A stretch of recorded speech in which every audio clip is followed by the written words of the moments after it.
15 जुलाई 2024 के परमात्मा पिता के अनमोल मधुर महावाक्य सुनते हैं। मीठे बच्चे, देहाभिमान आसुरी कैरेक्टर है, उसे बदल दैवी कैरेक्टर्स धारण करो तो रावण की जेल से छूट जाएंगे। देहाभिमान आसुरी कैरेक्टर है, उसे बदल दैवी कैरेक्टर धारण करो तो रावण की जेल से छूट जाएंगे। हर एक आत्मा अपने पाप कर्मों की सजा कैसे भोगती है? उससे बचने का साधन क्या है? उत्तर, हर एक अपने पापों की सजा एक तो गर्भ जेल में भोगेगी, दूसरा रावण की जेल में अनेक प्रकार से दुख उठाते हैं। हमने देखा अभी गीत में, तो बहुत प्रकार के दुख रावण की जेल में उठाते हैं। बाबा आया है तुम बच्चों को इन जेल से छुड़ाने, इनसे बचने के लिए सिविलाइज्ड बनो। कितने नंबर की मुरली है? कितनी बार हो गया रिपीट? सिविलाइज्ड बनो। तो बाबा की किरणों से आंखों का ऑपरेशन आज कर ही लेना है। बाबा इतने दिनों से बोल रहा है कि सिविलाइज्ड बनो, मतलब आंखों से सिविलियन, आंखों से किसी की निगेटिविटी अब दिखाई ही ना दे मुझे। हर क्षण में भी मुझे केवल अच्छा ही दिखाई दे, हर व्यक्ति में मुझे अच्छा ही दिखाई दे, खुद में भी अच्छा ही दिखाई दे और जिंदगी में भी अच्छा ही दिखाई दे।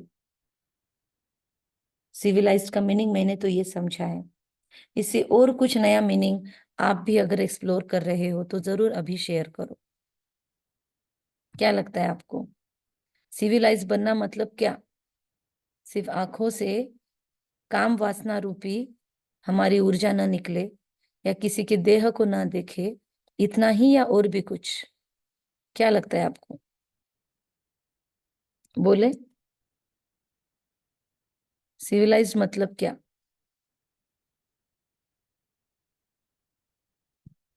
कौन बताएगा?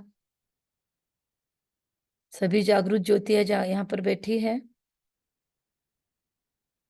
शांति बाबा ने जैसे बताया था कि सामने वाले के कितने भी दुर्गुण दिखे या वो कितने भी मतलब शाप वचन बोले तो भी हमारे मन से और आंखों से भी शुभ चिंतक ही जाने चाहिए, शुभ चिंतक ही उसे देना चाहिए। शुभ तो ये चिंतन भी ही जाना सुधरे। चाहिए, हम शुभ चिंतक ही होने चाहिए। वो तो हृदय की बात हो गई, लेकिन सिविलाइज्ड मतलब क्या? और इसके डिटेल में जाएंगे, आज दिन भर में होमवर्क लेंगे कि सिविलाइज्ड का मीनिंग कैसे ब्रॉड कर सकते हैं हम।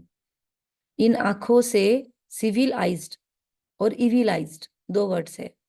तो इन आंखों से यदि हम अवगुण देखते हैं, इन आंखों से यदि हम किसी का देह देखते हैं, सबसे पहले तो देह देखते हैं तभी प्रॉब्लम्स आती है। देह देखने के बाद ही सामने वाले के अवगुण दिखेंगे, देह देखने के बाद ही सामने वाले का सौंदर्य दिखेगा शारीरिक, देह देखने के बाद में ही अच्छाई बुराई महसूस होगी। तो यदि देह को देखते रहेंगे, देह भान होगा, तो ही मेन प्रॉब्लम आता है, आंखें इविल होती है। लेकिन सिविलाइज मतलब अंदर से देखने के पहले ही वृत्ति चेंज करके फिर आंखें खोले। सुबह उठते ही आंखें खुलने के पहले 2 मिनट वही के वही या 5 मिनट या 1 मिनट तो भी एटलीस्ट वही के वही हम आज से संकल्प लेंगे कि आज मैं सारी दुनिया को, सारे दिन को, सारी जिंदगी को, हर एक घटने वाली घटना को एक अलग पर्सपेक्टिव से, एक अलग चश्मे से देखने वाली हूँ। आज सारा दिन मेरी आंखें सिविल रहेगी। और बाबा कहता है तथास्तु। महसूस करो इन आंखों को, स्थूल आंखों को भी विशेष ऊर्जा प्राप्त हो रही है शिव बाबा से। ये आंखें इन शरीर का दीपक है, तो इन दीपकों से मेरे जिंदगी में रोशनी ही रोशनी और उजाला ही उजाला आएगा। आज से मेरी आंखें इतनी सिविल हो रही है कि मुझे हर किसी की प्योर एनर्जीज को ही कैच करने की आदत पड़ जाए। इन आंखों से केवल दिव्य दर्शन हो, तो दिव्य दर्शन होगा तो ये इंफॉर्मेशन जब अंदर जाती है तो उसी इंफॉर्मेशन पे तो डाटा प्रोसेसिंग होता है मन बुद्धि के संस्कारों के आधार पर, मन बुद्धि के अंदर। तो जो इंफॉर्मेशन इनपुट होती है वही आउटपुट निकलेगा। तो अगर आंखें ही मेरी सिविलाइज्ड हो गई तो ऑटोमेटिक मेरा आउटपुट क्या रहेगा, मेरा रिएक्शन क्या रहेगा, मेरा लोगों के साथ बिहेवियर कैसे रहेगा। तो बाबा कहते हैं हर एक अपने पापों की सजा एक तो गर्भ जेल में भोगते हैं, रावण की जेल में अनेक प्रकार से दुख उठाते हैं। बाबा आया है इन जेल से छुड़ाने। तो सबसे बड़ा रामबाण उपाय क्या दे रहा है शिव बाबा? सबसे बड़ी औषधि बैद्यनाथ से क्या मिली हमको आज? किसको किसको मिली नई दवाई? तो हम सब कर सकते हैं। सिविलाइज्ड बनो। ओम शांति। कितना सुंदर बाबा उपाय योजना देता है ना। कोई डॉक्टर दे सकता है? बीमारी देखेगा, वो चेकिंग करेगा, पर सिविलाइज बनो, सारे प्रॉब्लम फिनिश। आज तो बहुत सुंदर यूनिक मुरली है। ओम शांति। नया यू, हमने गीत सुना ना, एक नया मैं बन जाओ आज। डबल ओम शांति बाप दादा आपको। आई लव यू बाबा, थैंक यू बाबा, मेरे बाबा, प्यारे बाबा, मीठा बाबा। सोचो दिल से और उस प्यार से मुरली सुनो। और जिसको जितना प्यार होगा लास्ट में वीडियो ऑन करके एक्सप्रेस करना। ड्रामा के प्लान अनुसार बाप बैठ समझाते हैं। बाप ही आकर रावण की जेल से छुड़ाते हैं, क्योंकि सब क्रिमिनल पाप आत्माएं हैं। सारी दुनिया के मनुष्य मात्र क्रिमिनल होने के कारण रावण की जेल में है। फिर जब शरीर छोड़ते हैं तो भी गर्भ जेल में ही जाते हैं। शरीर छोड़ा तो भी मुक्त नहीं होते बेचारे हम सब यहाँ पे। जब कलयुग में एंट्री होती है तो शरीर छोड़ा तो ऐसे लगता है मुक्त हुआ। मुक्ति के लिए जो मरमर चलती है सारा दिन, सारा उम्र भर, बहुत ज्यादा मेहनत चलती है इंसान की। मुक्ति मिले, मुक्ति मिले। प्रैक्टिकली ओरिजिनल जो मुक्ति चाहता है इंसान की, जन्म मृत्यु में ही ना आए, वो होती ही नहीं है। बाबा कहता है फिर जब शरीर छोड़ते हैं सारे जीवन भर तो क्रिमिनल असॉल्ट्स होते होते हैं, या क्रिमिनल होने के कारण रावण की जेल में सड़ते रहते हैं। और जब वहां से उस शरीर से छूटते हैं तो भी अगला जन्म गर्भ जेल में ही होता है। तो अभी सबका संकल्प क्या है? जो भी मुरली सुन रहे हैं, क्या संकल्प है इस थॉट से? दादी प्रकाश मणि याद आ रही है? दादी प्रकाश मणि का संकल्प आपके साथ शेयर किया था एक बार, कि बाबा के सामने दादी प्रकाश मणि का क्या संकल्प था? बाबा कहते हैं जब शरीर छोड़ते हैं तो भी गर्भ जेल में जाते हैं। तो क्या संकल्प है आप लोगों का? क्या संकल्प है सोचो। कामधेनु सामने खड़ी है ना, जगदम्बा सरस्वती। और सोचो आप कल्प वृक्ष के नीचे बैठकर संकल्प कर रहे हो। तो क्या संकल्प करोगे इन सारे वाक्यों को पढ़ने के, सुनने के, देखने के बाद? कोई बता सकेगा? दादी प्रकाश मणि के वाक्य क्या थे, याद है? बहुत सारे पुराने बच्चे भी बाबा के बैठे हैं, बोलिए। बाप आकर दोनों जेल से छुड़ाते हैं, फिर तुम आधा कल्प रावण की जेल में भी नहीं और गर्भ जेल में भी नहीं जाएंगे। तुम जानते हो बाप धीरे धीरे पुरुषार्थ अनुसार हमें रावण की जेल से, गर्भ जेल से छुड़ाते हैं। उत्तर भी आ रहा है। अभी तक किसी को याद आया, टच हुआ?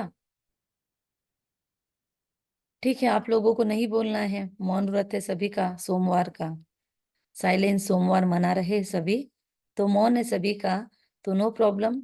हम भी उस बात को आपके लिए छोड़ देते हैं। सारा दिन चिंतन करेंगे कि क्या संकल्प करें हम कल्प वृक्ष के नीचे बैठ के। बाबा कहते जैसा पुरुषार्थ होगा हमारा, धीरे धीरे हम रावण की जेल से और गर्भ जेल से छूटते जाएंगे। बाबा हमको छुड़ाते जाएंगे। उसका मीनिंग क्या है? इसका फीलिंग क्या होगा? धीरे धीरे गर्भ जेल से छूटना, इसका मीनिंग क्या होगा? ओम बोलिए, शांति। बोलिए। संगम पर हम अ, संगम के इस समय में हम बाबा से पढ़ाई पढ़ते ही रहेंगे और हमारी कमियां खामियां खत्म होते जाएगी और हमारा योग बल से हमारी लाइफ भी बढ़ेगी। अच्छा, ये भी अच्छा एंगल है। लाइफ बढ़ेगी तो जन्म नहीं लेना पड़ेगा, तो रावण के जेल से, गर्भ जेल से छुड़ाते रहेंगे। और भी कोई एंगल है तो जरूर शेयर करें, अगर करना चाहते हैं तो। साइलेंस सोमवार में, साइलेंस में भी बात कर सकते हैं। बाप बताते तुम सब क्रिमिनल हो रावण राज्य में, फिर राम राज्य में सब सिविलाइज्ड होते हैं, कोई भी भूत की प्रवेशता नहीं होती। अब राम राज्य कब शुरू होगा? बाबा कहते राम राज्य में सिविलाइज्ड होते हैं, तो आपके हिसाब से राम राज्य कब शुरू होगा? आई होप कि कोई तो जवाब मिलेगा आप लोगों से। 18 लोग ज्वाइन हैं। किरण भाई बोलो। हाँ भारती बहन बोलो। सतयुग से रामराज। अच्छा, और सरोज बहन? अच्छा किरण भाई? त्रेता में वो दूसरा राम है, लेकिन सतयुग में हाँ, उनको भी रिस्पेक्ट से बोलना है। त्रेता में भी दूसरे राम हैं, लेकिन सतयुग से राम राज्य है। और कोई जवाब? और कोई जवाब इससे अलग? बुद्धि के कपाट खुलते हैं कि नहीं सुबह सुबह? तो बोलो, ऐसा। कपाट भी खोलो, बोलो। हाँ, जिस तरह का हम चश्मा पहनते हैं उस तरह से दुनिया दिखती। ये भी हो सकता है। लेकिन मैं अब तो प्रश्न अगर क्या है? हम राम राज्य जैसा सोचे वैसा बने, मतलब हम अच्छा देखे तो दुनिया अच्छी दिखे। राम राज्य कब से शुरू होता है, ये सवाल था। तो हम जब से बनेंगे तब से ना। हम जब से अपनी दृष्टिकोण चेंज करेंगे तो हमारे लिए सब राम राज्य के भांति फील होंगे। अच्छा एंगल है। और जब से बाबा मिला तब से हमारे जीवन में राम की प्रविष्टा हो गई। आत्मा को आत्मा राम मिल गया, है ना, दिलाराम मिल गया। राम मतलब जिसके पास दिल आराम करे, सुख चैन की बंसी बजे जिसके सानिध्य में, दिल को जो सुकून दे। दिल परम धाम में, मन बुद्धि संस्कार से आत्मा परम धाम में जा जाकर उस दिलाराम के पास जाकर विश्राम कर करके आए। उस मन को आराम देने वाले राम के पास जा जाके आए। तो हमारे लिए तो राम की एंट्री तभी से हो गई जब से हमने बाबा को पहचाना उसकी सारी शक्तियों के साथ और उसको फील करते हैं। तो हमारे लिए तो रावण राज्य तभी से शुरू हो गया, सॉरी, राम राज्य तभी से शुरू हो गया, रावण राज्य तभी से हमारे लिए खत्म होने को स्टार्ट हो गया। तो बाप बताते हैं तुम सब क्रिमिनल रावण राज्य में हो, तो हम उसको चेंज करके लेंगे थे। फिर राम राज्य में सब सिविलाइज्ड होते हैं, तो फिर राम राज्य तो हमारे लिए शुरू हो चुका है। तो हमारी सिविलाइज्ड बनने की प्रोसेस इन प्रोग्रेस है, चल भी रही है, स्टार्ट हो चुकी है। कोई भी भूत की प्रवेशता नहीं होती, देह का अहंकार आने से ही फिर भूतों की प्रवेशता होती है। अब तुम बच्चों को पुरुषार्थ कर देही अभिमानी बनना है। हम यहाँ पे वो गेम खेलते रहते हैं, तड़ैत मड़ैत बोलते हैं ना, पानी में और बाहर, अंदर बाहर करते रहते हैं हम। संगम युग में कलयुग में, संगम युग में कलयुग में हम खेलते रहते हैं। जब भूतों की प्रवेशता होती है तो कलयुग में, बाबा याद आ गया संगम युग में। तो ऐसे हम जंप इन जैक करते रहते हैं। तो बाबा कहते हैं इसीलिए एनर्जी वेस्ट होती है। जब ऐसे लक्ष्मी नारायण बन जाएंगे देही अभिमानी वाले, तभी देवता कहलाएंगे। अभी तो तुम ब्राह्मण कहलाते हो। तो ब्राह्मणों के पास सारी पॉसिबिलिटीज है, चाहे राम राज्य फील करो, चाहे रावण राज्य फील करो, है ना, चाहे सिविलाइज अभी से बना दो। तो रावण की जेल से छुड़ाने के लिए बाप आकर पढ़ाते भी है, जो सबके कैरेक्टर बिगड़े हुए हैं वह सुधारते भी है। आधा कल्प से कैरेक्टर बिगड़ते बिगड़ते बहुत ही बिगड़ गए हैं, बहुत ही काम बिगड़ गया है। बाबा कहता है इस समय सब तमो प्रधान कैरेक्टर्स है। दैवी और आसुरी कैरेक्टर्स में बरोबर रात दिन का फर्क है, चरित्र कैरेक्टर्स। तो बाबा कहते हैं, बाप समझाते हैं अब पुरुषार्थ कर अपना दैवी कैरेक्टर बनाना है। उसी कैरेक्टर का कीर्तन होता है, गायन होता है, मूर्तियां बनती है। तो बाबा कहते हैं अपना दैवी कैरेक्टर्स बनाएंगे हम तो ऑटोमेटिक एक मैन में दो तलवारें नहीं रहती। दैवी कैरेक्टर बनना शुरू होगा, स्वभाव संस्कार मीठा होगा, तो आसुरी कैरेक्टर छूटते जाएंगे। दुख की फीलिंग खत्म होगी, सुख की फीलिंग्स में रहेंगे तो दुख की फीलिंग खत्म होगी। ग्रेटिट्यूड की फीलिंग में रहेंगे तो हर बात पे ब्लेम करना, हर बात पे कटाक्ष करना, मेरे साथ ही ऐसा क्यों होता है, खत्म। हर बात में मुस्कुराना शुरू हो गया तो रोना खत्म, राइट। तो बाबा कहते हैं आसुरी कैरेक्टर कब छूटेंगे, जब दैवी कैरेक्टर्स को हाथ डालेंगे हम। तो आसुरी कैरेक्टर्स में देह अभिमान है नंबर 1। देही अभिमानी के कैरेक्टर्स कभी बिगड़ते नहीं, सारा मदार कैरेक्टर पर है। देवताओं का कैरेक्टर कैसे बिगड़ता है, जब वे वाम मार्ग में जाते हैं, विकारी बनते हैं, तब कैरेक्टर्स बिगड़ते हैं। जगन्नाथ के मंदिर में ऐसे चित्र दिखाए हैं वाम मार्ग के। यह तो बहुत वर्षों का पुराना मंदिर है, ड्रेस आदि देवताओं की ही है। दिखाते हैं, क्या दिखाते हैं, बाबा कहते हैं जगन्नाथ के मंदिर में जो बिगड़े हुए कैरेक्टर्स है ना, उसको पिक्चराइज किया गया है वाम मार्ग में जाने वाले कैरेक्टर्स का। तो बाबा कहते बहुत पुराना मंदिर है, ड्रेस उनको देवताओं की पड़ी है। मतलब ये दिखाने की इच्छा थी कि ये और कोई नहीं, वो डिवाइन कैरेक्टर्स वाली सोल्स ही ऐसी बन गई है, इसीलिए ड्रेस रख दिया देवताओं का और एक्टिविटी दिखाई असुरों की या कामुकता की। तो दिखाते हैं देवता वाम मार्ग में कैसे जाते हैं। पहली पहली क्रिमिनलिटी ही यह है। कौन सी सबसे पहली क्रिमिनलिटी कहाँ से स्टार्ट होती है, द्वापर युग। काम विकास। हाँ, लेकिन स्टार्ट कहाँ से होती है, शुरुआत कहाँ से होती है, वो गेट बंद करने हमको। द्वापर युग से। गेट कहाँ पे है, कैसे बोल रहा है बाबा, और डिटेलिंग में जाओ। द्वापर युग तो काल हो गया, कैसे प्रश्न है, कैसे, कहाँ नहीं, कैसे, कहाँ से शुरू होता है बिगड़ना। जब देह को देख रहे हैं। देह अभिमान। मतलब आंखों से एंट्री हो रही है ना, गेट कौन से है? आंखें है। तो हम्म जब सबसे पहले द्वापर युग में हमारी आंखों ने तो देखा होगा ना किसी के सौंदर्य को, शारीरिक। सबसे पहले आत्मा वहीं पे तो बिगड़ी होगी। सबसे पहले श्री लक्ष्मी नारायण ने जन्म लेते लेते द्वापर युग के पहले जन्म में वही तो किया होगा। आंखों से सिर्फ सामने वाले का सौंदर्य, या खुद को ही आईने में देख के सोचा होगा मैं कितना सुंदर हूँ। यस, और वो फिजिकल ब्यूटी को देखते ही एंट्री हो गई। रावण बोला अरे खिड़ खुल गया गेट, चलो भागो, आक्रमण, और हो गया शुरू। तो वो आंखों से ही एंट्री हुई। इंफॉर्मेशन आंखों से ज्यादा जाती है, कानों से। इसीलिए तो सूरदास ने अपनी आंखें फोड़ दी थी। तो आंखों से ही तो पत्नी के देह को देखा था।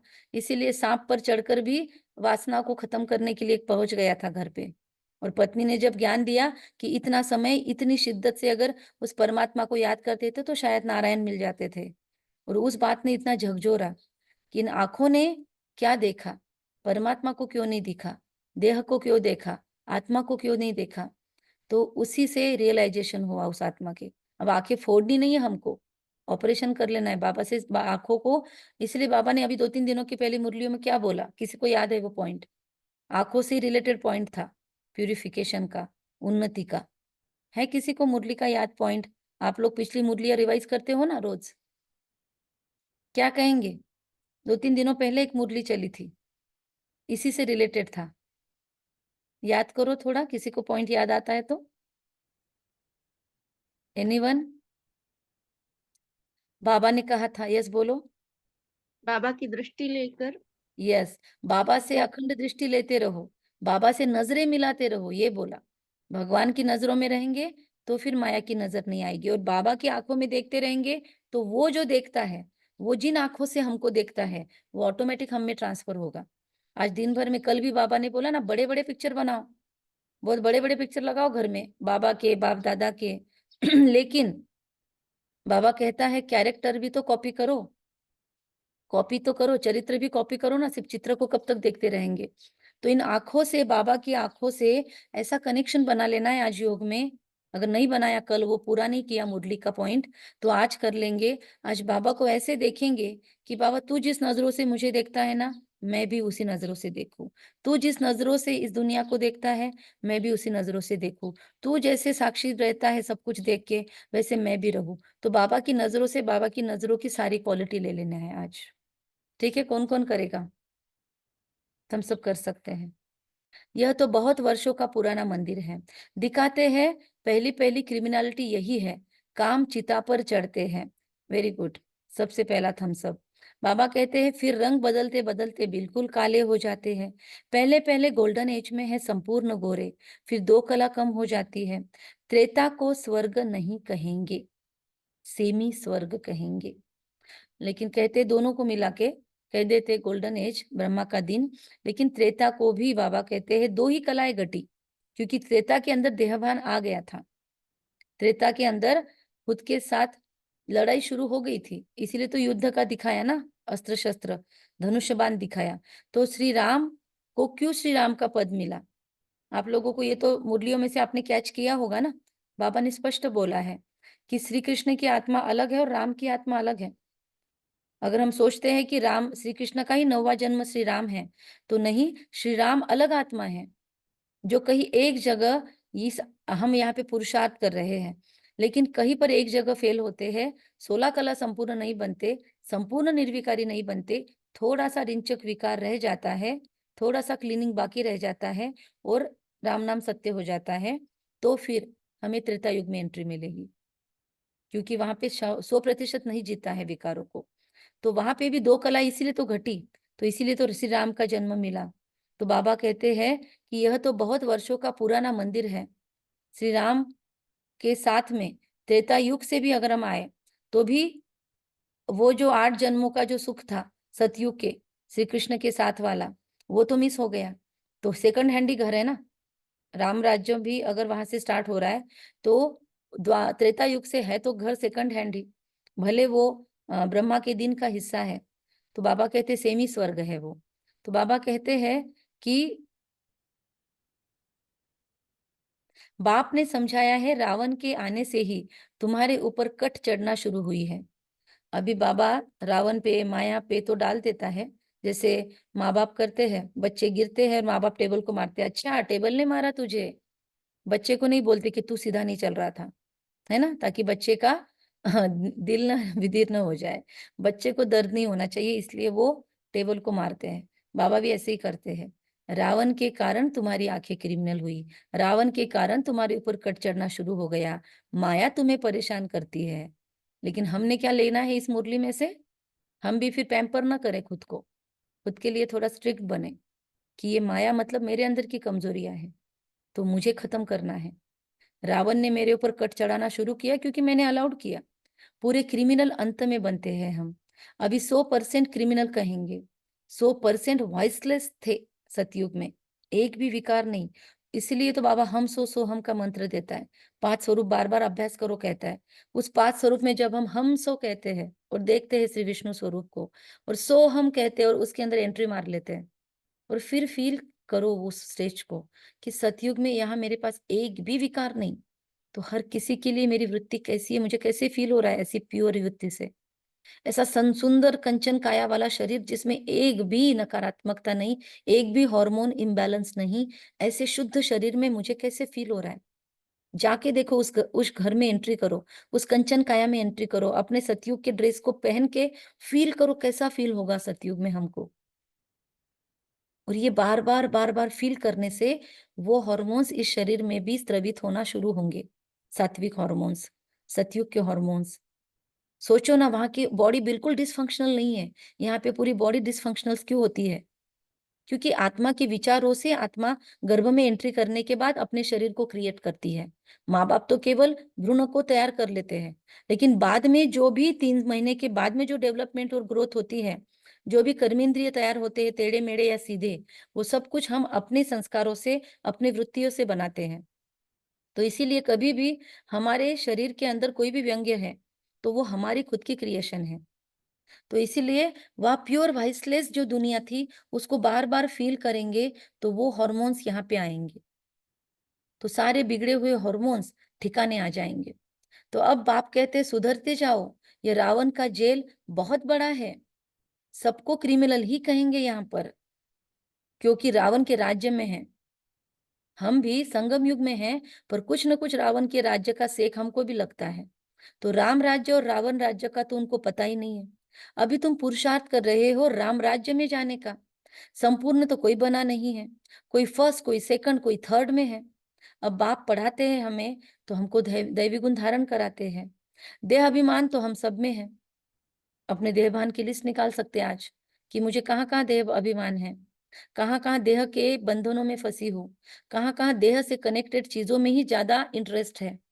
आज कौन कौन बनाएगा ये लिस्ट? आज चार्ट में यही करना, देह भान की लिस्ट बनाना।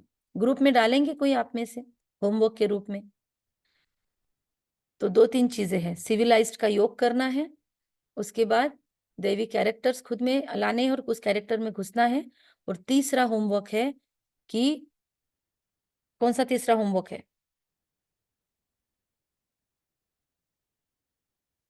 देह भान की लिस्ट बनाना है। देह भान की लिस्ट बनाना है, थैंक यू।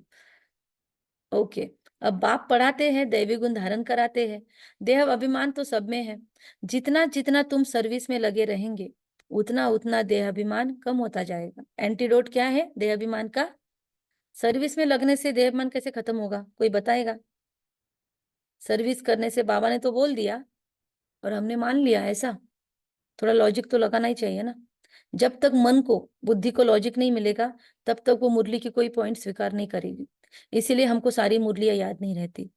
जब हम उस मुरली पे मनन चिंतन करते हैं, लॉजिक्स लगाते हैं, उसको मन को समझा के देते हैं कि मन ये इसीलिए करना है, तो फिर मन करता है। अमृत वेला इसीलिए उठते हो, जब तक नहीं उठे तब तक इसीलिए नहीं उठे क्योंकि मन को समझाया नहीं था अमृत वेले का फायदा क्या है। और जब से अमृत वेले का फायदा मन को समझ रहा है और आप समझा रहे हो, तब से मैंने एक्सेप्ट किया और तब से ही वो अमृत वेले के लिए आपको प्रेरित कर रहा है, मन और बुद्धि और संस्कार चेंज हो रहे हैं। ये आपने फील किया है? किसी ने फील किया है? ये मन से बातें कौन कौन करता है? मन को मित्र आप में से कौन कौन मानता है? और मन से बातें कौन कौन करता है आप में से? हैंड रेस करे।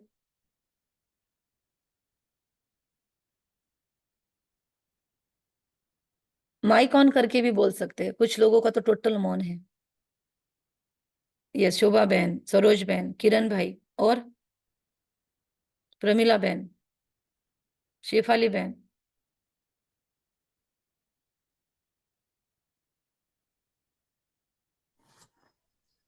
मन से तो बातें करते हैं दीदी, क्योंकि थॉट प्रोसेस तो ही चलता है ज्यादा। नहीं, लेकिन मित्र बना के कौन बातें करता है? मित्र बना के करते हो या उसको ब्लेम करते रहते हो? इंदिरा बहन,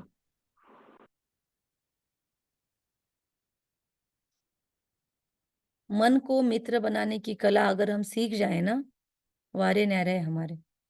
अब तो कल एक गीत बज रहा था कल गाड़ी में हम जब आ रहे थे। क्या गीत के बोल थे, ऐसे लग रहा था कानों में उंगलियां डाल लूं मैं, क्योंकि सामने वाले को तो पता नहीं मुझे क्या हो रहा है। मतलब मैं अभी नहीं सुनना चाहती मन की कोई भी चुगली। क्या था? हाँ, बदमाश दिल ये ठग है बड़ा। मैंने बोला नहीं बाबा, बिल्कुल नहीं, प्यारे मन, ये तेरे लिए नहीं है, सॉरी हाँ, तू मत सुनना, ये किसी और ने सॉन्ग लगाया है।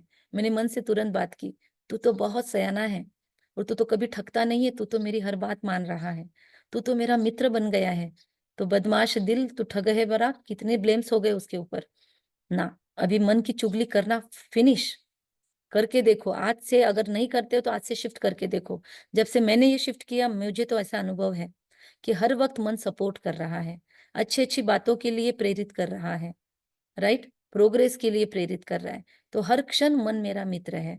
बाबा कहते हैं सर्विस करने से ही देहाभिमान कम होगा। इसका जवाब नहीं आया अब तक। इसका भी जवाब लिख सकते हैं या बोल सकते हैं। कितनी देर रुके हम? जवाब आने के लिए वही वही लोग माइक ऑन करेंगे या जो नहीं बोल रहे हैं वो आत्माएं भी तोड़ेंगे थोड़ा मौन? क्या कहेंगे सावन भाई? सर्विस करने से देहाभिमान कैसे कम होगा? क्या लॉजिक है? यस, मोनिका बहन, प्रतिभा बहन, क्या कहेंगे? इनफिनिक्स कौन है? इनफिनिक्स नाम से ज्वाइन है। हे देवी देवताओं, अपने मंदिर के पट खोलो, मुख के पट खोलो, बोलो। शेफाली बहन बोलो। ओम शांति। एक तो सर्विस करेंगे तो हाँ, बिजी रहेंगे, और बिजी रहेंगे तो देह अभिमान के लिए चांस नहीं रहेगा। Very good. और क्या और होगा? और दूसरी एक बात है, अगर हम दूसरों को कुछ बताते हैं तो हम उस पर खुद भी काम करते हैं, ये भी अच्छा, अटेंशन ज्यादा खुद पर जाता है। ये भी पॉइंट था। और एक पॉइंट है, और एक पॉइंट है, अगर बैकग्राउंड में नॉइज नहीं है तो आप लोग माइक ऑन करके बैठ सकते हो ना, आपको बार बार माइक ऑन ऑफ नहीं करना पड़ेगा। मुरली सुनना है ये तो फिक्स है ना इस टाइम में, तो फिर माइक ऑन करके क्यों नहीं बैठते हैं? ठीक है, प्रश्न है बड़ा। ठीक है, और सभी के सभी को प्रॉब्लम है, सभी के सभी माइक ऑफ करके बैठे हैं। हाँ शोभा बहन, हम सर्विस करने से मुझे ऐसे लगता है, मतलब हमारा ऐसा संकल्प है कि सर्विस करने के बाद हमें बहुत ऊंच नीच भी सहन करनी पड़ती है, लोगों के कटाक्ष भी सहन करने पड़ते हैं, राइट। सर्विस करने के समय पे कभी कभी 2 ही आत्माएं आती है, कभी 10 आएंगी, कभी 15 भी आएंगी। अभी कोर्स शुरू किया तो इतने लोगों ने यस यस बोल के ज्वाइन किया, 34 लोगों ने ग्रुप ज्वाइन किया। और अभी प्रैक्टिकल कोर्स जब शुरू हुआ तो सारे गायब, बहुत ही कम दूसरे ही सिलेक्टेड 2 ही आत्माएं आई और उनको बाद में ऐड करना पड़ा ग्रुप में।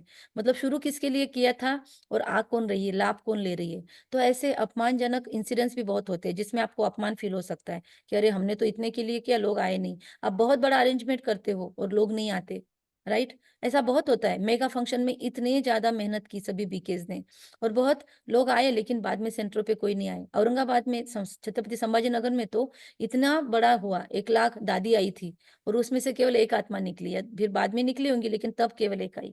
मतलब उस 1 आत्मा के लिए बाबा को इतना अरेंजमेंट करनी पड़ी, इतना खर्चा करना पड़ा। ऐसे सब लोग हंसते हैं। तो इसके वजह से भी देहाभिमान खत्म होता है।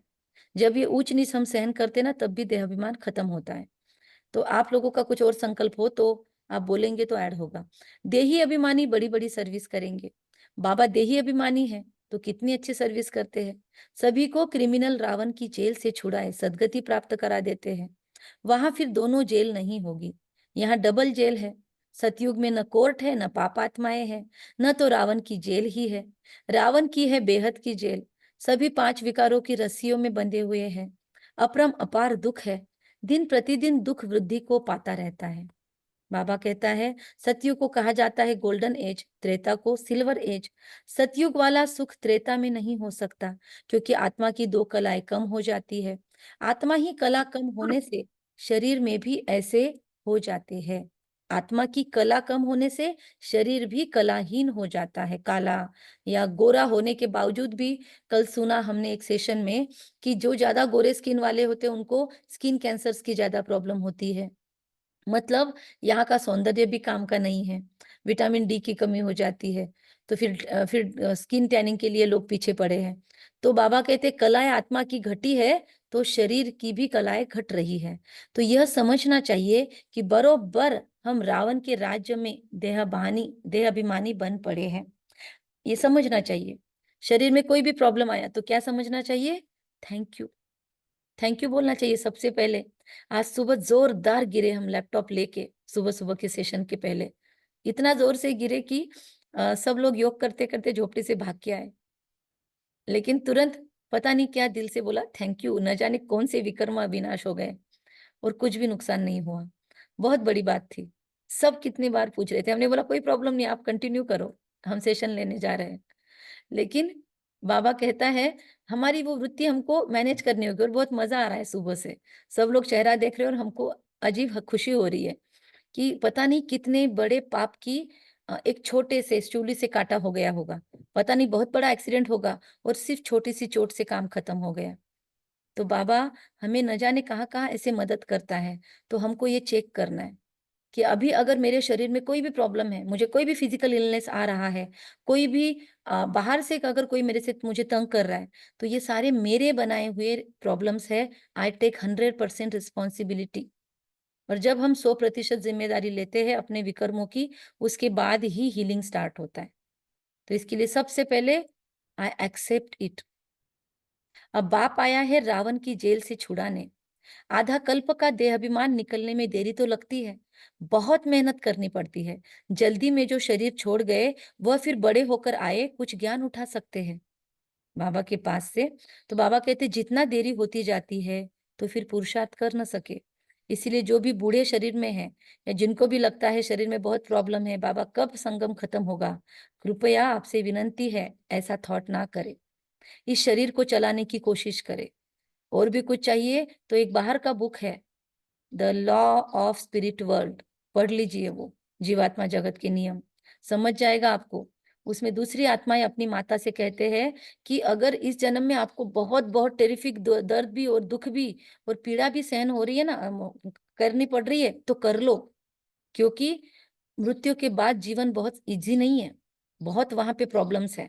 उस पर हम अभी डिस्कशन नहीं करते, कभी समय मिला तो करेंगे स्पेशल सेशन लेके। लेकिन उसके बारे में आप लोगों से बताना चाहते हैं कि बहुत अजीब लाइफ है, बहुत बहुत ज्यादा ट्रॉमाज है मृत्यु के बाद, बहुत अलग लाइफ है मृत्यु के बाद। तो कोई मरे फिर आकर पुरुषार्थ करे तो जब सब ऑर्गन्स बड़े हो, समझदार हो, तब कुछ कर भी सके। लेकिन नया जन्म भी लेना है माँ के गर्भ में, उसके लिए भी बहुत मेहनत है। दूसरी आत्माओं के चंगुल से छूट के आपको सही आत्माओं के ओरा में जाना बहुत जरूरी है। तो बाबा कहते हैं कि जब ऑर्गन्स बड़े होंगे तो ही हम कुछ सुन सकेंगे, जन्म लेने के बाद भी। तो इतना स्ट्रगल क्यों करना है? अभी संगम का ये शरीर है, इसमें ही पुरुषार्थ करो। देरी से जाने वाले तो कुछ सीख नहीं सकेंगे, जितना सीखे उतना सीखे। इसीलिए मरने से पहले पुरुषार्थ करना चाहिए। अभी भी समय है हमारे पास, अभी भी लग जाओ। अभी भी आपने हीलिंग के सेशन को ज्वाइन नहीं किया है, अभी भी आ जाओ। सुबह 4:15 या 4:20 को या 4:30 तक हम शुरू कर देते हैं और खत्म हो जाता है 5:15 तक। रोज का हीलिंग या खुद खुद का शुरू करो। 63 जन्मों का हीलिंग। बैठ बैठ कर माफी मांगो, माफ करो। बाबा कहता है जितना सीखना है सीख नहीं सकेंगे बचपन में, जितना सीखे उतना सीखे। इसलिए मरने से पहले पुरुषार्थ करना चाहिए, बाबा स्पष्ट बोल रहा है। जितना हो सके इस तरफ आने की कोशिश जरूर करेंगे। इस तरफ मतलब बाबा की तरफ, और ज्यादा मैं तेरे करीब आती जाऊँ बाबा। और ज्यादा मेरा संपूर्ण स्वरूप मेरे नजदीक आए और वो वरमाला पहनाए मुझे। रोज आह्वान करो मेरे संपूर्ण स्वरूप को, मैं आह्वान कर रही हूँ और वो मुझे संपूर्णता की वरमाला पहना रहा है। धीरे धीरे मैं एक एक स्टेप मेरे संपूर्ण स्वरूप के नजदीक जा रही हूँ। मेरे हायर सेल्फ के नजदीक जा रही हूँ। और ये बातें आज दुनिया के हीलिंग वाले भी कर रहे हैं जिनको बाबा का कोई ज्ञान नहीं है। तो हमको तो करना ही चाहिए ना, जितना हो सके इस तरफ आने की कोशिश जरूर करनी है। ये इस तरफ शब्दों को समझ ले तो काफी बड़ी बात हो जाए। इस तरफ आने की कोशिश करे। कौन सा तरफ है वो? इस हालत में बहुत आएंगे, इस हालत में अभी जो दुनिया की चल रही है बहुत आएंगे। झाड़ वृद्धि को पाएगा। समझा नहीं तो बहुत सहज है। बॉम्बे में बाप का परिचय देने के लिए चांस बहुत अच्छा है, क्योंकि वहां पे बहुत पॉपुलेशन है। यह हम सबका बाप है। बाप से वर्षा तो जरूर स्वर्ग का चाहिए। कितना सहज है। हम इस एरिया में आके बैठे देहात के, यहाँ पे भी जिस गांव में जाते हैं लोग कहते हैं हमको पता भी नहीं है, ब्रह्मा कुमारी का भी पता नहीं है। और बहनें कहती है हमारा क्षेत्र है, लेकिन कोई सेवा नहीं हुई है अब तक।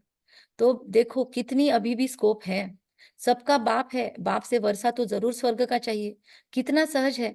दिल अंदर गदगद होना चाहिए। ये हमको पढ़ाने वाला है।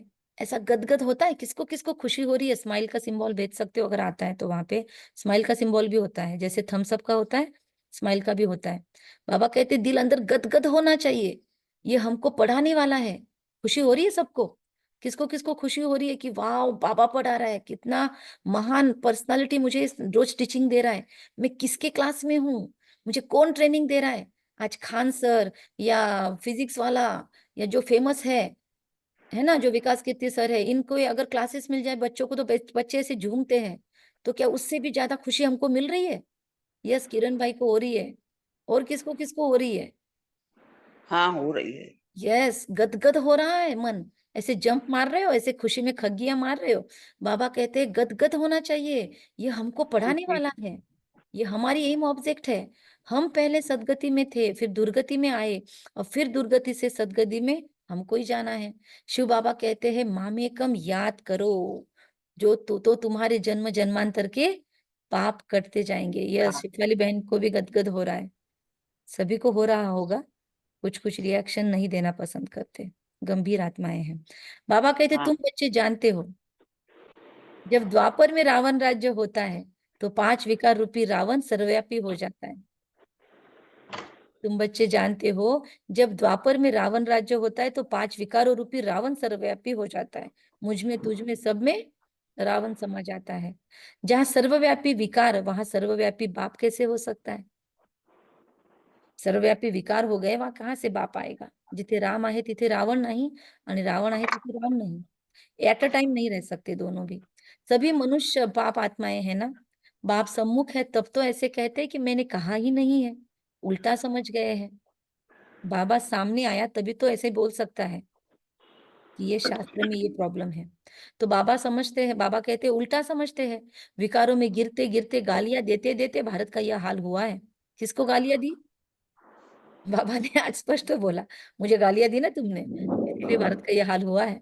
बाप रे, आज की मुरली तो लैंडमार्क और बहुत कड़क है। आज तो सदगुरु आए जैसा लग रहा है, धर्मराज जैसे आया है मुरली सुनाने। क्रिश्चियन लोग भी जानते, किसको लगता है सच में धर्मराज या सदगुरु आया है मुरली सुनाने? आज की मुरली झकझोर रही है, पढ़ना बार बार। क्रिश्चियन लोग भी जानते हैं। बाबा कहते हैं उल्टा समझते हैं, विकारों में गिरते गिरते गालियां देते देते भारत का यह हाल हुआ था। तो बाबा को सॉरी कहो, बाबा I am sorry, please forgive me. Christian लोग भी जानते हैं 5000 वर्ष पहले भारत स्वर्ग था। सभी सतो प्रधान थे।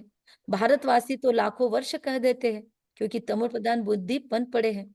वह फिर न इतना ऊंच बनते न इतना नीच बने हैं। वह तो समझते हैं बरोबर स्वर्ग था। बाप कहते हैं यह ठीक कहते हैं। 5000 वर्ष पहले भी मैं तुमको बच्चों को रावण की जेल से छुड़ाने आया था, अब फिर छुड़ाने आया हूँ। आधा कल्प है रावण राज्य, सॉरी आधा कल्प है राम राज्य, आधा कल्प है रावण राज्य। बच्चों को चांस मिलता है तो समझाना चाहिए। बाबा भी तुम बच्चों को समझाते हैं। तो अभी शीतल बहन ने चांस लिया है। उनको हमने बोला चलो आप कोर्स कराओ, तो वो ट्राई कर रही है और सफल भी जरूर होगी, है ना। सभी उनको दुआएं दो, कॉन्ग्रेचुलेशंस बोलो सभी शीतल बहन को अभी, कि कोर्स पढ़ाने की जिम्मेदारी ली है। सभी बोलो एक साथ, congratulations for being a magical trainer. Congratulations, दीदी। Congratulations. यस, बाबा कहते हैं इतने अपरम अपार दुख क्यों हुए हैं? पहले तो अपरम अपार सुख थे, जब इन लक्ष्मी नारायण का राज्य था, ये सर्वगुण संपन्न थे। अब ये नॉलेज ही नर से नारायण बनने की है। पढ़ाई है, इनसे दैवी कैरेक्टर्स बनते हैं। इस समय रावण के राज्य में सभी के कैरेक्टर्स बिगड़े हुए हैं। हमारे वजह से सभी को संसर्ग लग गया, सभी के कैरेक्टर्स बिगड़ गए। सबके कैरेक्टर सुधारने वाला तो एक ही राम है।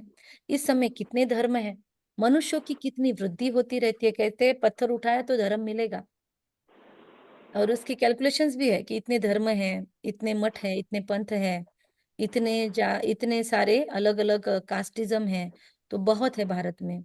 तो इतनी ज्यादा टू मच हो गया है, और जितना टू मच हो गया है उतना ही ज्यादा, मतलब जितने साधन बढ़ रहे हैं उतना प्रॉब्लम, उतनी साधना खत्म हो रही है। जितने ज्यादा दवाइयां बढ़ी है उतनी ज्यादा हेल्थ खराब हो रही है। मॉडर्न से मॉडर्न आज मेडिकल सिस्टम है, और एकदम निकृष्ट तरीके की बीमारी आ रही है जिसका डायग्नोसिस भी नहीं होता। जितना मनुष्य जीतने की कोशिश कर रहा है उतना कैसे हारे हो ये फील करवा रही है यूनिवर्स, राइट। जितना ज्यादा आरामदेह दुनिया हो गई, हमारी लाइफस्टाइल हो गई है, जितना ज्यादा घर पे बैठ के मुरलियां सुनने की कोशिश हो रही है हमारी, देखिए घर पे बैठ के सब कुछ मिल रहा है हमको, मुरलियां मिल रही है, पुरुषार्थ भी हो रहा है, सब कुछ घर बैठ के। उतना ज्यादा बाबा कहते जितनी ज्यादा सुविधा है उतना ज्यादा और ज्यादा दूसरे प्रॉब्लम्स। तो सबके कैरेक्टर सुधारने वाला तो एक ही राम है। इस समय कितने धर्म हैं, कितना मठपंथ है, लेकिन कहाँ शांति मिल रही है। तो ऐसी वृद्धि होती रहेगी तो फिर खाना भी कहाँ से मिलेगा। खाना एक्चुअली है, लेकिन देने की वृत्ति नहीं होने से खाना नहीं मिलेगा, खुद के पास संग्रह करने की वृत्ति से खाना नहीं मिलेगा। इसलिए हमको यहाँ पे हैप्पी विलेज में भी आने के बाद लोग पूछते कैसे कर रहे हो, तो ऑटोमेटिक दिल से निकलता है कि जो सेवाएं हमने यहाँ पे सीखी है प्रजापिता ब्रह्मा कुमारी ईश्वरीय विश्वविद्यालय का स्टूडेंट बनने के बाद, वो सेवाओं के कोर ने ही इसका निर्माण किया है। वरना टिक नहीं सकते समाज सेवा में आप, जब तक आप ज्ञान में सेवा नहीं सीखते हो, वो तो यहाँ पे भी सेवा नहीं कर सकते। तो बाबा कहते हैं सतयुग में तो ऐसी बातें होती नहीं, वहां दुख की कोई बात ही नहीं। यह कलयुग है दुख धाम, सब विकारी है, वह है सुख धाम संपूर्ण निर्विकारी। पहुंच गए सभी, उस निर्विकारी दुनिया में पहुंच जाओ, संपूर्ण निर्विकारी सुख धाम। हम सो हम। सोचो वहां की स्मेल कैसी हो, वहां के वाइब्रेशंस कैसे होंगे, वहां सांस कैसे भरोगे, खुशबू कैसे आएगी सांसों में। यहाँ पे सांस लेके देखो, एक सेकंड में संगम युग में, अगले सेकंड में सतयुग में सांस लो, क्या फील हो रहा है। घड़ी घड़ी उन्हों को यह बतलाना चाहिए तो कुछ समझ जाए। बाप कहते मैं पतित पावन हूं, मुझे याद करने से तुम्हारे जन्म जन्मांतर के पाप कट जाएंगे। अब बाप कैसे कहेंगे, जरूर शरीर धारण कर बोलेंगे ना। पतित पावन सर्व का सदगति दाता एक बाप है, जरूर वह किसी के रथ में तो आएगा ना, क्योंकि खुद तो अजन्मा है, अभोक्ता है। तो बाप कहते हैं मैं इस रथ में आता हूँ, भगीरथ में। तो जो अपने जन्मों को नहीं जानता, बाप समझाते हैं यह 84 जन्मों का खेल है। तो जो पहले पहले आए होंगे वही आएंगे, उनके ही बहुत जन्मों के जन्म होंगे, फिर कम होते जाएंगे। कौन है वो बहुत सारे जन्म लेने वाले, 84 जन्म लेने वाले, आपके कांटेक्ट में है क्या? वो 84 जन्म लेने वाले, बहुत जन्म लेने वाले किसके किसके कांटेक्ट में है? हमारे कांटेक्ट में हम ही हैं। आप भी रोज आईने में देखते हो उनको आप। तो बाबा कहते हैं बच्चे देही अभिमानी भव, कोई विकार न रहे, अंदर में कोई शैतानी न रहे, तुम्हें किसको भी दुख नहीं देना है। शैतानी तो बिल्कुल नहीं होनी चाहिए, किसी की निंदा नहीं करनी है, गॉसिप भी खत्म, किसी के बारे में निंदा चुगली नहीं। और पहला एक नियम ही, हमने बीच में एक ग्रुप शुरू किया था, self empowerment group, ever happy group. तो उसमें हम क्या करते थे, कोई ना कोई संकल्प जनरल लोगों के लिए था बाहर। तो उसमें हमने एक थॉट लिया था कि किसी के भी पीठ पीछे उसके बारे में बात नहीं होगी। और महीना भर वो व्रत चला था, और बहुत मजा आया था। लेडीज थे उसमें, सब बाहर की माताएं थी, और उनको बहुत ज्यादा इससे फायदा हुआ, उसकी वजह से काफी लोग जुड़े, राइट। तो अंदर में कोई शैतानी न रहे, मतलब मौसी के पीछे भी मौसी के बारे में बात नहीं करनी। तो इवन मौसी नहीं तो फिर घर वालों के बारे में तो बिल्कुल नहीं। तो बाबा कहते हैं आज से व्रत ले लेंगे, तुम्हें किसको भी दुख नहीं देना है, किसी की निंदा नहीं करनी है, तुम बच्चों को कभी भी सुनी सुनाई बातों पे विश्वास नहीं करना है। बाप से पूछो ये कैसे कहते हैं, क्या सत्य है, बाबा ये ऐसे कहते हैं क्या सत्य है। हमारे पास काउंसलिंग के लिए लोग आते हैं ना, तो इतना बताते हैं दूसरों के बारे में, अगर मान लिया ना तो बाप रे हम रोने लग जाएंगे उनके साथ में। लेकिन फिर तुरंत ध्यान में आता है, ठीक है ये आपका एंगल हुआ, हम पहले उनकी भी बात सुनेंगे, एक बार उनको भी लेके आओ। और जब वो बोलते हैं ना तो पूरा डिफरेंट एंगल मिलता है। तो इसलिए बाबा कहते कभी सुनी सुनाई बातों पर विश्वास नहीं करना चाहिए। बाप से पूछो ये ऐसे कहते हैं, क्या ये सत्य है? बाबा बता देंगे। नहीं तो बहुत है जो झूठी बातें बनाने में देरी नहीं करते। फलाने ने तुम्हारे लिए ऐसे ऐसे कहा, सुनाकर उनको खाक कर देंगे। और जो शंकर पार्टी में गई आत्माएं जो बाबा को छोड़ के गई है, उनको यही प्रॉब्लम आई। उनको उनके पीठ पीछे, क्योंकि वो नाराज थे, बहनें हमको रिस्पेक्ट नहीं देती, बहनें बड़ों को पूछती है, छोटी छोटी बातों पे हमने इतनी सेवा की, हमको पानी का ग्लास नहीं पूछा। तो ऐसे नाराज आत्माओं को पकड़ते हैं वो लोग और उनको बहुत कुछ सुनाते हैं, देखो आपके लिए ऐसा कहा, ऐसा खत्म, खुद का संस्कार बिगाड़ लिया और खुद का ही ब्राह्मण जन्म से अंतिम संस्कार कर लिया। तो बाबा कहते हैं सुनाकर उनको खाक कर देंगे, इसीलिए बुरा मत सुनो। गांधी जी के पांचों बंदर, शिव बाबा के पांचों बंदर याद रखो। बाबा जानते हैं ऐसे बहुत होता है, उल्टी सुल्टी बातें सुनाकर दिल को खराब कर देते हैं। और ऐसे बीकेस भी बहुत हैं, ऐसे बीकेस को हम भी मिले बहुत बार, लेकिन उनकी सुनना ही नहीं है, खत्म। किसी और बात पे बात करें या टॉपिक चेंज कर दो बाबा का ज्ञान का पॉइंट, वो आपको अवॉइड करने लगेंगे। उल्टी सुल्टी बातें सुनकर दिल को खराब कर देते हैं। इसीलिए कभी झूठी बातें सुनकर अंदर में जलना नहीं चाहिए। क्या मुरली है, पूछो फलाने ने मेरे लिए ऐसे कहा, डायरेक्ट पूछो उस आत्मा को, हमने ऐसा सुना, क्या आपने ऐसा कहा हमारे लिए? कम्युनिकेशन, कम्युनिकेशन से आधी प्रॉब्लम्स फिनिश हो जाती है। अंदर सफाई होनी चाहिए। कह दो आपने ऐसा कहा, हमें सुनकर बहुत बुरा लगा, तो वो बता देगी कि अगर कहा है तो क्यों, और नहीं कहा है तो वो भी समझ जाएगा। कई बच्चे सुनी सुनाई बातों पर भी आपस में दुश्मनी रख देते हैं, रियली ऐसे होता है। तो बाप मिला है तो बाप से पूछना चाहिए ना।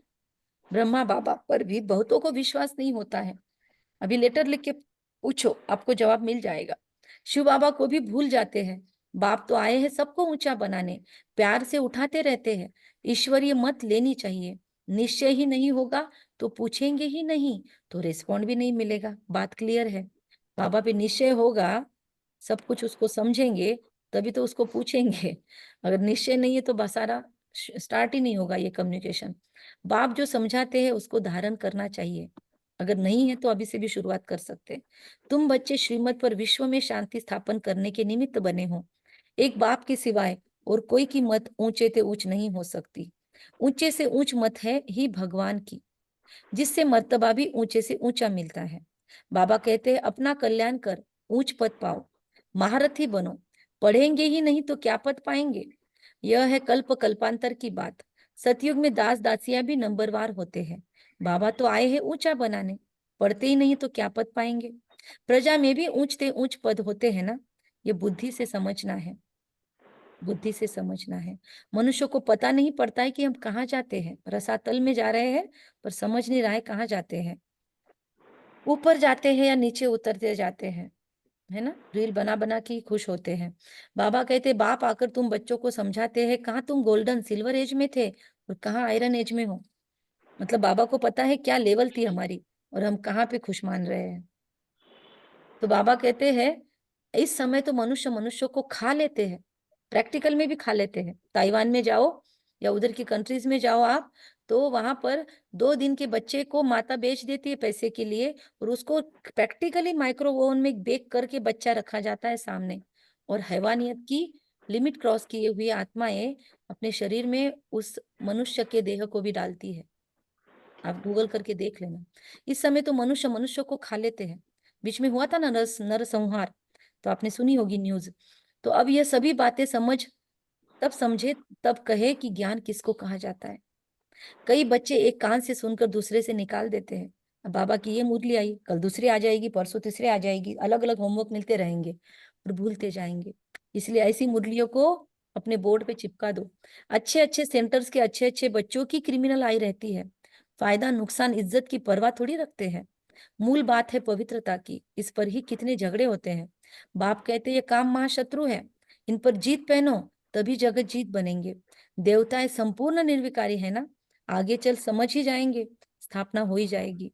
अच्छा, तो सेफ्टी का साधन एक ही है, रोज बाबा से सुरक्षा कवच लो कि बुरी आत्माएं चाहे बीके है चाहे नॉन बीके है, मेरे नजदीक प्रवेश भी नहीं कर सकती। अपना ओरा क्लीन रखो। अच्छा, मीठे मीठे सिखिलते बच्चों प्रति माता पिता बाप दादा का याद प्यार और गुड मॉर्निंग। रूहानी बाप की रूहानी बच्चों को नमस्ते। बोले सभी, रिप्लाई करें। हम रूहानी बच्चों की रूहानी माता पिता बाप दादा को बच्चों की बाप रूहानी दादा को माता याद पिता प्यार बाप गुड दादा मॉर्निंग को याद और प्यार वाह गुड बाबा, वाह बाबा, मॉर्निंग, नमस्ते, शुक्रिया शुक्रिया बाबा, बाबा, थैंक शुक्रिया यू बाबा, वाह बाबा। शुक्रिया बाबा, शुक्रिया बाबा, शुक्रिया। आत्मा का श्रेष्ठ से श्रेष्ठ भाग की वहाँ कि ये मुरली मुझे पचती जा रही है। ठीक है, धारणा। कभी भी सुनी सुनाई बातों पर विश्वास करके अपनी स्थिति खराब नहीं करना। अंदर में सफाई रखनी। झूठी बातें सुनकर अंदर में जलना नहीं है। ईश्वरीय मत ले लेनी है। आप लोग यदि ऑडियो वीडियो सब ऑन रखे तो बहुत अच्छा इंटरेक्शन हो सकता है और समय में मुरली खत्म भी हो सकती है। जो इंतजार करना पड़ता है ना, उसमें काफी समय जाता है। ठीक है, हम तो बोलते रहेंगे। देही अभिमानी बनने का पूरा पुरुषार्थ करना है। किसी की भी निंदा नहीं करनी है और ना ही सुननी है। फायदा नुकसान इज्जत को ध्यान में रखते हुए क्रिमिनल आई को खत्म करना है। मतलब अपना फायदा समझो फिर करो। बाबा ने बोला इसलिए मत करो। बाबा जो सुनाते हैं उसे एक कान से सुनकर दूसरे से निकालना नहीं है, ये भी बात है। वरदान, त्रिकालदर्शी की सीट पर सेट हो, हर कर्म करने वाले शक्तिशाली आत्मा भव। त्रिकालदर्शी की सीट पर सेट हो जाएंगे तो फिर ऑटोमेटिक आगे पीछे सोच लेंगे और फिर हर कर्म करेंगे तो शक्तिशाली बनेंगे। रिपेटेंस या पश्चाताप की जरूरत ही नहीं पड़ेगी। जो बच्चे त्रिकालदर्शी की सीट पर सेट होकर हर समय हर कर्म करते हैं, वो जानते हैं कि बातें तो अनेक आनी है, होनी चाहिए, स्वयं द्वारा चाहे औरों द्वारा चाहे माया प्रकृति द्वारा। सब प्रकार से परिस्थितियां तो आएगी, आनी ही है, लेकिन स्वस्थिति शक्तिशाली है तो परिस्थिति उसके आगे कुछ भी नहीं है। सिर्फ हर कर्म करने के पहले उसके आदि मध्य अंत तीनों काल चेक करके फिर कुछ भी करो तो शक्तिशाली बन परिस्थितियों को पार कर लेंगे। एक सेकंड। बाबा कहते हैं कि जो बच्चे त्रिकालदर्शी है, त्रिकालदर्शी की सीट पर सेट होकर हर समय हर कर्म करते हैं, वो जानते हैं कि बातें तो अनेक आनी है, होनी है, चाहे स्वयं द्वारा चाहे औरों द्वारा चाहे माया व प्रकृति द्वारा। सब प्रकार से परिस्थितियां आएगी, आनी ही है, लेकिन स्वस्थिति शक्तिशाली है तो परिस्थिति आपके उसके आगे कुछ भी नहीं है। तो स्वस्थिति, श्रेष्ठ स्वस्थिति इमर्ज हो, हाजिर हो। तो बाबा कहते हैं सिर्फ हर कर्म करने के पहले उसके आदि मध्य अंत तीनों काल चेक करके समझ करके फिर कुछ भी करो तो शक्तिशाली बन परिस्थितियों को पार कर लेंगे हम। स्लोगन है आज का, सर्वशक्ति व ज्ञान संपन्न बनना ही संगम युग की प्रारब्ध है। सर्वशक्ति और ज्ञान से संपन्न बनना ही संगम युग की प्रारब्ध है। कम बोलेंगे, धीरे बोलेंगे, मीठा बोलेंगे, सत्य बोलेंगे, सोच समझ कर बोलेंगे, निमित्त भाव, निर्माण भाव, निर्मल वाणी रखेंगे। ओम शांति। आज के होमवर्क भी याद रखेंगे। जिन्हें जिन्हें वीडियो ऑन करना पॉसिबल है वो करे, ऑडियो ऑन करना है पॉसिबल वो करे, और पॉइंट शेयर करना है वो करे, जिनको जल्दी है वो छोड़ भी सकते हैं। ओम शांति। बोलो सबसे पहले शशिकला बहन बोलो, इंदिरा बहन बोलो, फिर भारती। देह देह अभिमानी जैसा है तो आसुरी कैरेक्टर है, उसे बदल दैवी कैरेक्टर धारण करो तो रावण से जल्दी छूट जाओगे। ओके, फिर माइक किसने ऑन किया था सेकंड नंबर पे? इंदिरा बहन बोलो। पॉइंट शेयर करना है मुरली के तो कर सकते हैं। भारती बहन आपको शेयर करना है तो आप कर सकते हैं। बच्चों को कभी भी, बाबा ने आज कहा कि बच्चों को कभी कभी भी सुनी सुनाई बातों पर विश्वास नहीं करना चाहिए। मतलब मुझे खुद से कनेक्ट कर लो कि मुझे किसी की भी सुनी सुनाई बातों पे विश्वास नहीं करना है। नहीं, बात पर सारे विश्वास नहीं मुरली के करना। पॉइंट ऐसे सुनाओ जैसे वो स्वमान है। और कौन सुनाएगा उसके बाद? तारा बहन ने ऑन किया था, तारा बहन बोलो। उसके बाद स्वाति बहन। यह अहंकार आने से ही भूतों की प्रवेशता होती है। उल्टी सुल्टी बातें सुनकर कभी अपना दिल खराब नहीं करना है। झूठी बातें सुन अंदर में किसी के प्रति हमें जलन नहीं करना है, जलसी नहीं करना है। जल्दी नहीं फिर तो कर। अंदर पूरी सफाई होनी चाहिए और ये सब बाबा की याद से ही पॉसिबल है। यस। और कौन बोलेगा? GDR मतलब शोभा बहन बोलो, फिर स्वाति बहन बोल दो, जो रेडी है वो बोलो। किसी को दुख हाँ स्वाति बहन किसी को बोलो। दुख हम्म, हो और कोई अपनी निंदा करे और अपन सुने, क्लियर करना है कि आपने हमारे बारे में कुछ बोला है क्या ऐसा। यस, बाबा ने आज कम्युनिकेशन सिखाया है। इसके लिए लोग बड़े बड़े पैसे लेके कम्युनिकेशन स्किल सिखाते हैं। कितना मेंटोरिंग मिलता है। बाबा ने स्पष्ट आज कम्युनिकेशन स्किल सिखाया। जो हम लोग सेशंस में सिखाते हैं ना, वो बाबा ने आज मुरली में सिखाया है। स्पष्ट बोला है, उनसे पूछो क्या सच में आपने हमारे लिए ऐसा कहा है। क्लियर करो बात को और अच्छे से, सभ्यता से। हाँ, कौन बोलेगा? शोभा बहन बोलना है आपको या ओम प्रतिभा बहन? शांति। हाँ बोलो शोभा बहन। सर्वशक्ति और ज्ञान से हम संपन्न आत्मा बन रही हूँ। ओके, प्रतिभा बहन। पुरुषार्थ करके देही अभिमानी बनना है। रावण की जेल से छुड़ाने के लिए बाप आए हैं पढ़ाने और सबके बिगड़े हुए कैरेक्टर्स को सुधारने। ओके, शेफाली बहन। ओम शांति दीदी। फायदा, नुकसान, इज्जत, ये दिमाग में नहीं रखनी है, ये ध्यान में नहीं रखना है। और बाबा ने वो भी कहा कि देही अभिमानी बनना है। तो सिविलाइजेशन में सिविल हम कैसे बन सकते हैं? तो सबसे पहले तो सामने वाले को कोई जरूरत नहीं उसकी रियलाइजेशन करने की, हम पहले खुद की रियलाइजेशन करें। बस हमारे अंदर ज्यादा पेन है, वो तो बोल के भूल भी गया होगा। हमने उसकी गौतम पट्टी बहुत बार कर ली है, रिपीटेशन। किरण भाई। जितना सेवा करोगे उतनी देही अभिमानी बनती है। यस, इसलिए सेवा में निंदा, स्तुति, हानि, लाभ, मान, अपमान सब सहन करके उतर जाना है सेवा में। उतर जाओ सभी, है ना। All the best. Om Shanti. Thank you बाबा, थैंक यू आप सभी को। और एक संकल्प डाल लो कि 6 से 7 मुझे कोई विघ्न नहीं आएगा, मैं पूरी तरह से एक्टिवली पार्टिसिपेट कर पाऊंगी मुरली में। ऐसा मेरा दिनचर्या बन रही है खुद भी खुद। मैं पूरी तरह से दीदी मुरली को इज्जत देके वीडियो ऑडियो ऑन करके बैठ पाऊंगी। ये मन में थॉट डाल दो, देखो सफलता मिलेगी। मुझे पूछना है दीदी, ये सोम हम और सोहम, इसमें क्या है? सॉरी, सोहम। सोम हम और सोहम, ये मंत्र है ना? हम सो सोहम। हम सोहम, यही मंत्र दिया है मुझे गुरु ने। हाँ, तो उस गुरु ने मंत्र का, सॉरी आपके गुरुजी ने क्या मंत्र का मीनिंग बताया? यही बताया, वो बोले सोहम का वो मतलब है आप खुद है, खुद सोम हम। और हम हम है, सो का? हम सोम, यही 2 मंत्र बताए, इसलिए तुमसे पूछ रही मैं। हाँ, लेकिन उन्होंने नहीं जवाब बताया था ना।